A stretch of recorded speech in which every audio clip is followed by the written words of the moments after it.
ગુરુ માતા સુદીક્ષાજી સાત સંગાથજી પ્રેમથી બોલજો ધન્ય નિરાકારજી।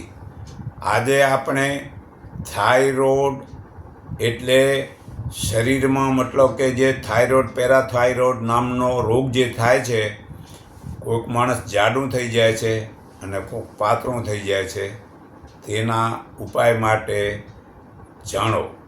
આપણા શરીરમાં બધું જ છે, જે બહાર દેખાય છે, જે પરમાત્મા તે અંદર જ છે। શરીર ચલાવવા માટે શ્વાસ લેવો, લોહીનું ફરવું, પાચન ક્રિયા, મળમૂત્રનો નિકાસ કરવો, હાડકાંઓનું તંત્ર શરીરને કાર્યશીલ રાખે છે।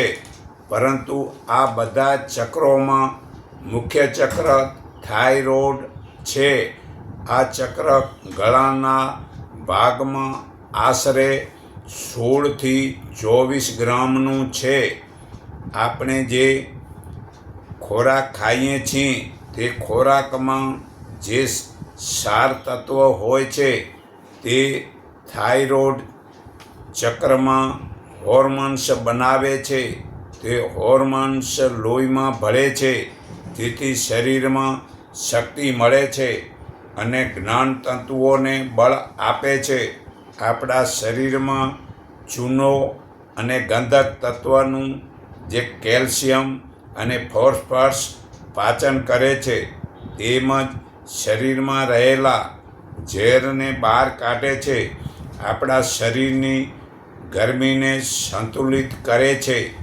જો આ ચક્ર કામ ન કરે તો શરીરમાં થાક લાગે છે, શરીરનું સુકાવું, આંચકી આવવી, સ્નાયુ મચકોડવા વગેરે રોગો થાય છે અને બાળકોનો વિકાસ રૂંધાય છે। બાળક સુસ્ત ડલ બને છે, તેના શરીરમાં ચરબી વધે છે અને જોહુકમી બને છે, એ કયું કરતો નથી। એ વ્યક્તિ પુખ્ત વયની થતાં પછી જો આ ચક્ર બરાબર કાર્ય ન કરે તો પથરી થાય છે। મનુષ્યમાં હંમેશા આળસ રહે છે। તે ઓછું ખાય તો પણ તેનું વજન વધતો જ જાય છે।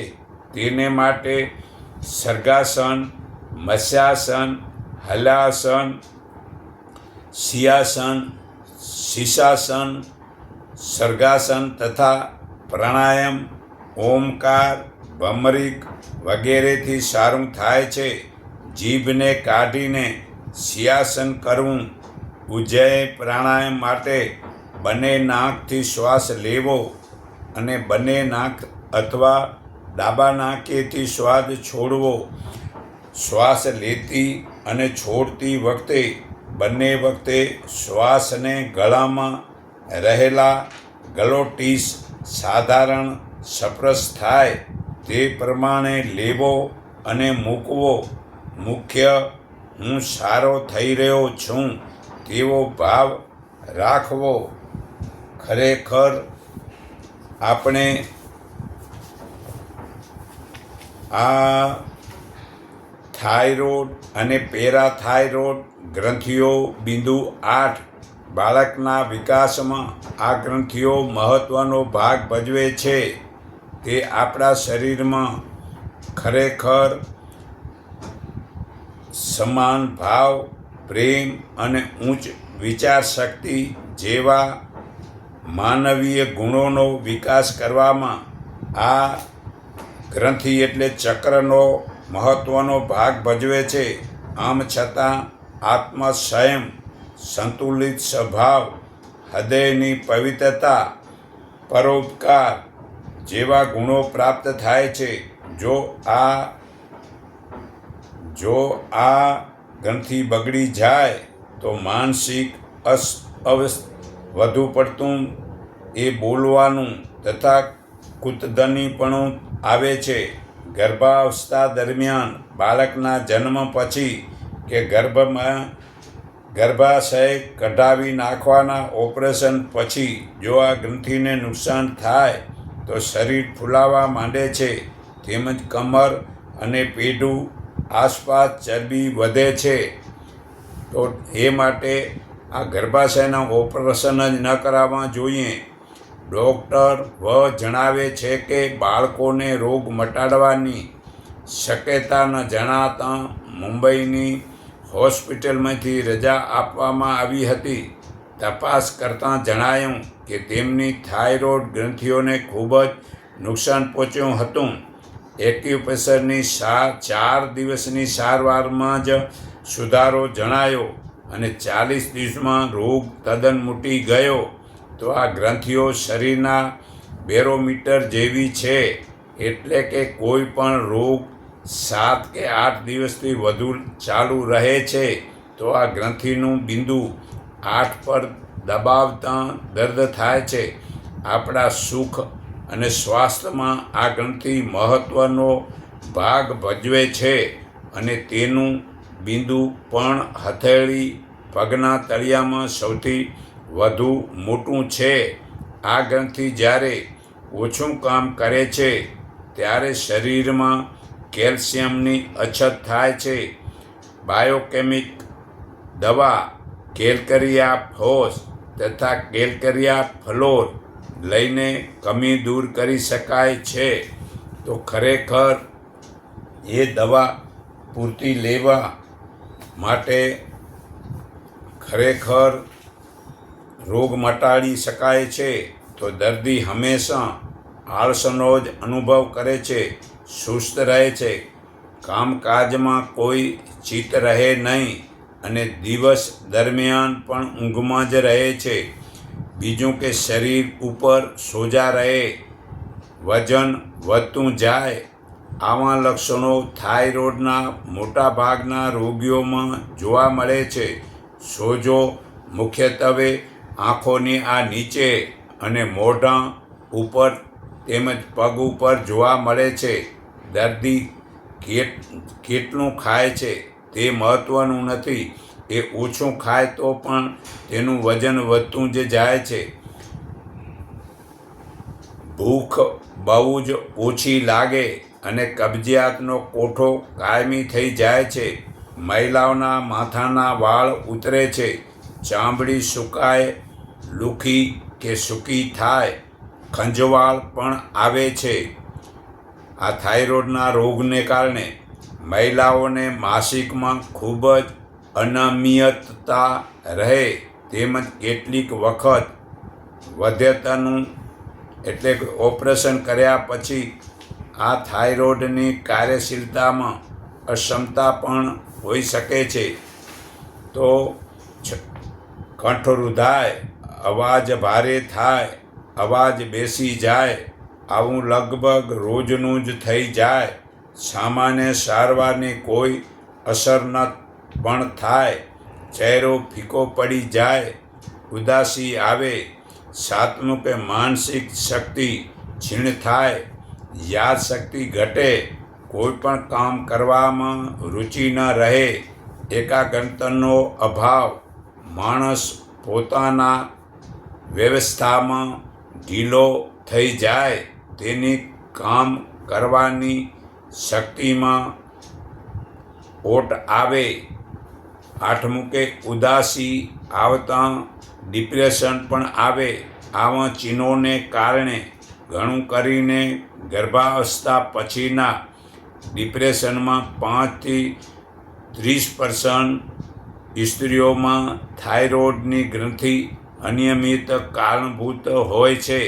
નવમું, સહનશીલતા ઘટી જાય છે. થોડી પર ઠંડી વધે કે હવામાનમાં ટાઢક વધે, ગરમ કપડાં પહેરવાની વૃત્તિ થાય, ઓઢ્યા વગર ન ચાલે, પંખો કે એર કન્ડિશન સહન ન કરી શકાય.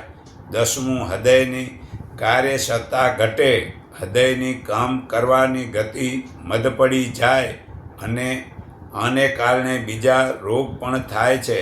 આ બધાનું કારણ છે કે થાઇરોઇડ પેરાથાઇરોઇડ ગ્રંથિનું આ થાઇરોઇડ અને ગ્રંથિ જ્યારે આવશ્યકતાથી વધુ કામ કરતી થાય ત્યારે શરીર દરેક ક્રિયામાં વધારે ઝડપી આવશ્યકતાથી વધુ વેગવંત બની જાય છે.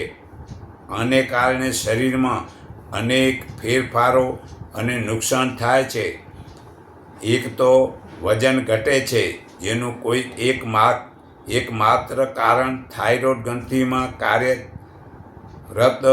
થયો છે તે જ છે. ખોરાક નિયમિત રીતે લેવાય છતાં વજન ઘટ્યા જ કરે છે. છાતીમાં ધબકારા વધે અને ગભરામણ થાય છે. બીજું, કેટલીક વખત આવા દર્દીઓની આંખો મોટી લાગે અને ડોળા થોડા બહાર નીકળી આવ્યા હોય તેવું લાગે. આ સ્થિતિમાં એવું પણ બને કે બંને ડોળા એક બાજુ પણ હોઈ શકે. ચોથું, ઝાડા થાય અને ખોરાક બરાબર ન પચે. પાંચમું, શરીરમાં કંપન થાય ને કોઈક પણ વસ્તુ હાથમાં પકડી હોય તો તે પણ સ્વસ્થતાથી ન પકડી શકાય. હાથ પણ ધ્રુજે. હાથનું કંપન નજરે જોઈ શકાય. છઠ્ઠું, ઊંઘ ન આવે, ગભરામણ થાય, સ્વભાવ ચીડિયો થઈ જાય, માનસિક અસંતુલન વધે. સાતમું, મહિલાઓને માસિકની અનિયમિતતા અને વધુ પડતું માસિક આવવું એવો ચિહ્નો પણ જોવા મળે. આઠમું, ગળામાં થાઇરોઇડ ગ્રંથિનો સોજો પણ આવે. નવમું, આ શરીરમાં ગરમી લાગે, પરસેવો ખૂબ થાય, વાળ બહુ ખરે. દસમું, આંખોના ડોળા બહાર આવી જાય. તેને આ ગ્રંથિ બરાબર કામ નથી કરતી.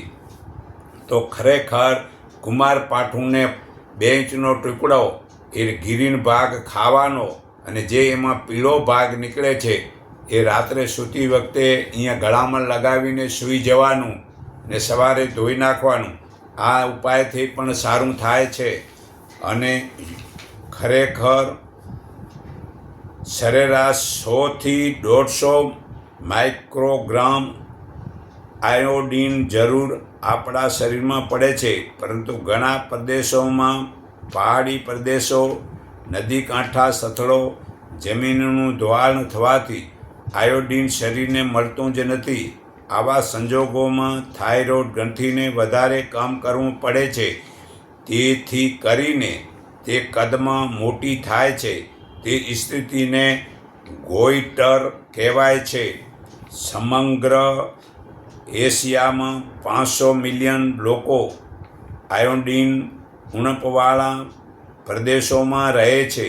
200 મિલિયન લોકોને આયોડિન ઉણપ રહે છે. આપણા દેશમાં, ભારતમાં 120 મિલિયન લોકો આયોડિન અછતવાળા પ્રદેશમાં વસે છે. આ પ્રદેશમાં જન્મતા બાળકોમાં આયોડિન ઉણપને લીધે માનસિક તેમજ શારીરિક વિકાસ થતો નથી. આયોડિનની ખોરાકમાં ઉણપ, મીઠાને આયોડિન કરવાથી ખાવાના તેલમાં, દૂધમાં આયોડિન ઉમેરવાથી દૂર કરી શકાય છે. તેથી જ આપણા દેશમાં મીઠાને આયોડિન યુક્ત બનાવીને વેચવામાં આવે છે. તે દરેક પ્રદેશમાં રહેતા લોકોએ લેવું સલાહભર્યું છે. આજે સમગ્ર પશ્ચિમના દેશોમાં કે રાષ્ટ્રમાં ખોરાકમાં આયોડિન આવશ્યકતા સંબંધી જાગૃતિ સેવામાં આવે છે. જ્યારે દર્દીને ગોઈટર થાય ત્યારે ગ્રંથિ વધારે કે ઓછા પ્રમાણમાં કામ કરતી હોઈ શકે છે, જેની તપાસ થાઇરોઇડ હોર્મોન્સથી થઈ શકે છે. T3, T4 ટેસ્ટ ઘણા દર્દીઓમાં થાઇરોઇડ એન્ટિબોડીની પણ જરૂર રહે છે. જેથી આ ગ્રંથિને કેટલું નુકસાન થયું છે તે જાણી શકાય છે. અનેક વખત એવું પણ બને કે ખોરાકમાં આયોડિન પ્રમાણ બરાબર હોય તો પણ આ રોગ જોવા મળે છે. તે ઘણું કરીને થાઇરોઇડની બીમારીથી હાઇપોથાઇરોઇડ, હાઇપરથાઇરોઇડ, થાઇરોઇડનું કેન્સર તેમજ થાઇરોઇડના સોજાથી જોવા મળે છે. જ્યારે થાઇરોઇડ હોર્મોન્સનું પ્રમાણ બરાબર હોય અને ગોઈટર હોય તો કોઈ દવા લેવાની જરૂર રહેતી નથી. થાઇરોઇડ ગ્રંથિની ગાંઠને થાઇરોઇડનો ટ્યુમર કહેવાય છે, જેમાં ગ્રંથિની અંદર અથવા બહારની બાજુ સોજો અથવા ગાંઠ જેવું લાગે છે.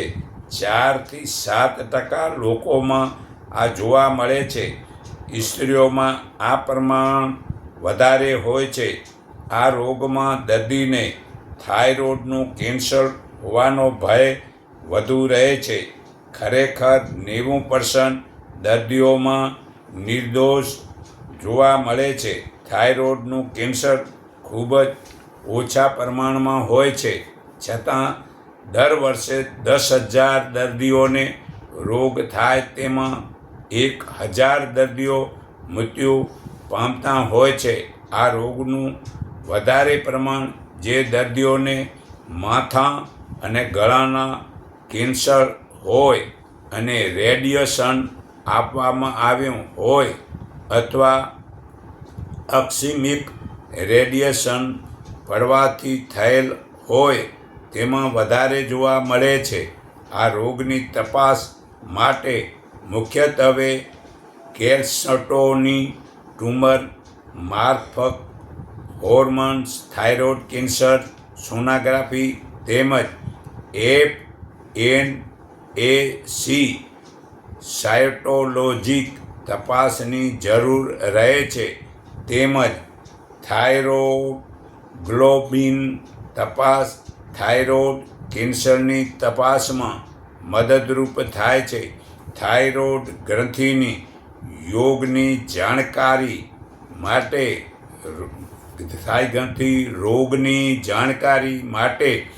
T3, T4 test, free T4 thyroid antibody, TRH કસોટી, થાઇરોગ્લોબિન અને કેલ્શિટોનિનની તપાસ કરવામાં આવે છે. આમાં પ્રથમ T3, T4 ટેસ્ટ TS તપાસ મુખ્ય છે, જ્યારે એન્ટીબોડીઝ અને TRH તપાસ કોઈક કિસ્સાઓમાં જરૂરી બને છે. થાઇરોઇડની ખામીની જાણ થયા પછી સત્વરે તબીબી સલાહ તથા સારવાર લેવી જ જોઈએ. હાઇપોથાઇરોઇડ રોગમાં નામની દવાઓ સામાન્ય રીતે વપરાય છે. આ રોગો સંપૂર્ણપણે સારા થઈ જતા હોવાથી સમયસરની સારવાર જરૂરી છે. આવી જાગૃતિ અને કાર્ય કરી શકે છે અને કંઈ તકલીફ રહેતી નથી. જ્યારે બાળક ખૂબ જ નાના હોય ત્યારે યોગવિદ્યા કંઈક ઉપયોગી થઈ શકે નહીં, પરંતુ જો રોગીની ઉંમર 10 કે તેથી વધુ હોય તો તેને સર્ગાસન, મત્સ્યાસન, હલાસન, સિંહાસન, શક્ય હોય તો શીર્ષાસનનો અભ્યાસ, તદુપરાંત શવાસનનો અભ્યાસ તથા પ્રાણાયામ પ્રકરણમાં ઓમકાર, ભમરી કાર્યક્ષમતાની સુચારુતા જાળવી રાખે છે અને જો તેની કાર્યશક્તિના વળતા પાણી થયા હોય તો ફરીથી થાઇરોઇડની વિશિષ્ટ ક્ષમતાને શીર્ષાસન આકૃતિ જુઓ.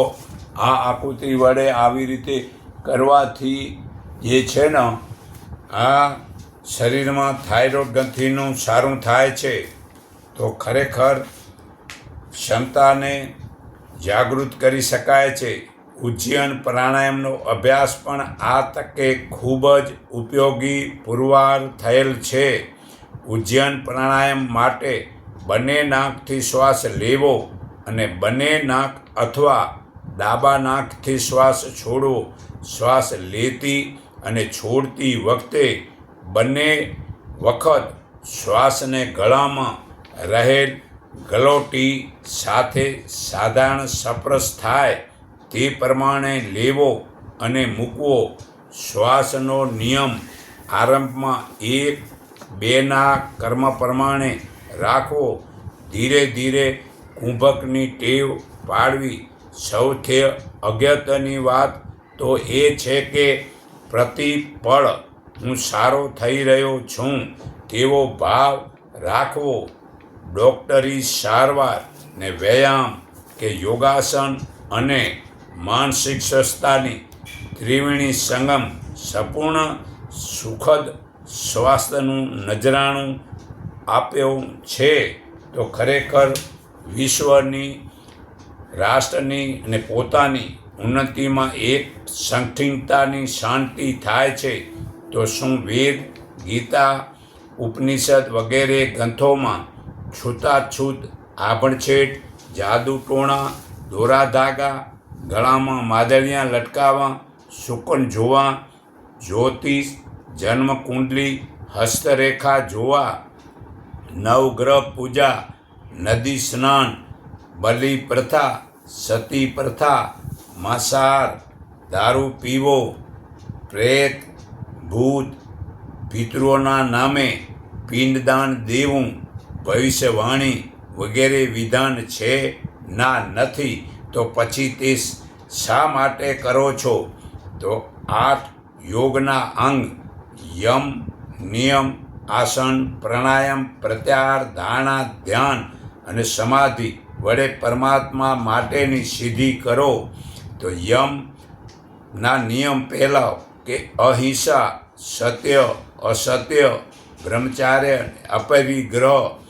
નિયમના નિયમ પહેલું શૌચ, સંતોષ, તપ, સ્વાધ્યાય, ઈશ્વર પ્રાણી દાન. આસન, ઈશ્વરની ઉપાસના કરવામાં શરીરને શાંત સ્થિર કરી સુખપૂર્વક બેસવું. આસન કોઈ પણ 3 કલાક સ્થિર બેસવું તો જ સિદ્ધિ થાય છે ને લાભ થાય છે. પ્રાણાયામ આસન સિદ્ધિ થયા બાદ શ્વાસની ગતિને એક સરખી કરી દેવી, એને આ પ્રાણાયામ કહેવાય છે. પ્રાણાયામ જુદા જુદા સમયની ઋતુના પ્રમાણે કરવા. પ્રત્યાહાર, ઇન્દ્રિયોને પોતાના વિષયોમાંથી હટાવી મન અને ઇન્દ્રિયોને સ્થિર કરી દેવા તે પ્રત્યાહાર કહેવાય છે. ખોટો સંગ્રહ છોડી દેવો તેને પણ પ્રત્યાહાર કહેવાય છે. ધારણા, મનને નાભીમાં, હૃદયમાં, મસ્તકે વગેરેમાં કેન્દ્રિત કરવું. 7મું ધ્યાન, ધારણાવાળા સ્થાનમાં ઈશ્વરની અનુભૂતિ લગાતાર રાખવી તે ધ્યાન છે. સમાધિ, ધ્યાન કરતાં કરતાં ઈશ્વરને પામી લેવા, અનુભવી લેવા તે સમાધિ છે. તો સર્વ વિશ્વમાં ઉન્નતિ અને એક સંગઠન માટે એક નિરાકાર પ્રભુને જાણે અને તેને માને. દરેકની ભાષા એક જ હોય, એક વૈદિક ધર્મ હોય, એક આચાર વિચાર હોય, એક પ્રકારના લાભ હાનિ સમાન હોય, એક પ્રકારનું અભિવંદન નમસ્તે બોલવાનું હોય. સર્વનો લક્ષ્ય એક જ હોય, તે લક્ષ્ય પ્રાપ્તિનો માર્ગ એક જ હોય, એ લક્ષ્ય પ્રાપ્તિના સાધન એક પ્રકારના હોય, તે માર્ગ ચાલવાની વિધિ એક જ હોય, તે ઈશ્વરી વેદ જ જ્ઞાન છે. તો ઉત્તમ સુખની પ્રાપ્તિ માટે બ્રહ્મ મુહૂર્તે 4 થી 6ની વચ્ચે ઉઠવું, પોતાની ફરજનું દિનચર્યા કરવી, ભ્રમણ, વ્યાયામ, સ્નાન, યજ્ઞ, ઈશ્વર ઉપાસના ને ઉત્તમ પુસ્તકો વાંચવા, સત્યનું પાલન કરવું, વેર, ઈર્ષા, અભિમાન છોડીને શુદ્ધ વ્યવહાર કરવો, બીજાનું ધન કે અધિકાર ન લેવો, નાનપણમાં પુત્રે પહેલાં પુત્રનું કામ કરવું અને વહુએ વહુનું કામ કરવું તો તે કોઈનો અધિકાર ન લીધો કહેવાય છે.